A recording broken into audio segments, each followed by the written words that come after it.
ಇತ್ತೀಚೆಗೆ ಒಂದು ಟ್ರೆಂಡ್ ಆರಂಭ ಆಗಿತ್ತು. In search of gold we last diamond ಎಂಬುದು ಟ್ರೆಂಡ್ನ ಲೈನ್.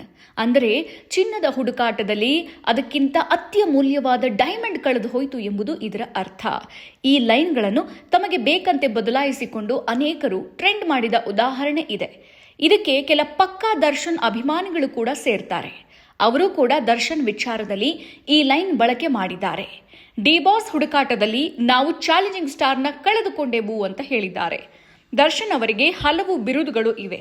ದಾಸ, ಚಾಲೆಂಜಿಂಗ್ ಸ್ಟಾರ್, ಡಿ ಬಾಸ್ ಹೀಗೆ ವಿವಿಧ ನಾಮಾಂಕಿತಗಳಿಂದ ಅವರು ಫೇಮಸ್ ಆಗಿದ್ದಾರೆ. ಈ ಮೊದಲು ಅವರನ್ನ ಬಹುತೇಕರು ಚಾಲೆಂಜಿಂಗ್ ಸ್ಟಾರ್ ಅಂತಲೇ ಕರೀತಾ ಇದ್ರು.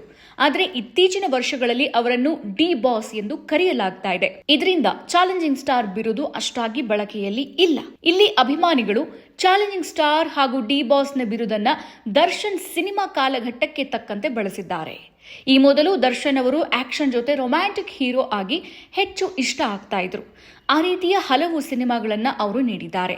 ಇತ್ತೀಚಿನ ವರ್ಷಗಳಲ್ಲಿ ಅವರು ಮಾಸ್ ಸಿನಿಮಾಗಳನ್ನು ಹೆಚ್ಚು ಆಯ್ಕೆ ಮಾಡಿಕೊಳ್ತಾ ಇದ್ದಾರೆ. ಇನ್ನು ದರ್ಶನ್ ಅವರು ಇತ್ತೀಚೆಗೆ ಬೇಡದ ಕಾರಣಗಳಿಂದಲೇ ಹೆಚ್ಚು ಸುದ್ದಿ ಆಗ್ತಾರೆ. ಈ ಕಾರಣಕ್ಕೆ ಅನೇಕರು in search of D boss V last challenging star ಅಂತ ಹಾಕಿದ್ದಾರೆ. ದರ್ಶನ್ ಹಳೆಯ ಚಾರ್ಮ್ ಈಗ ಇಲ್ಲ ಅಂತ ಅಭಿಮಾನಿಗಳು ಬೇಸರ ಹೊರಹಾಕಿದ್ದಾರೆ.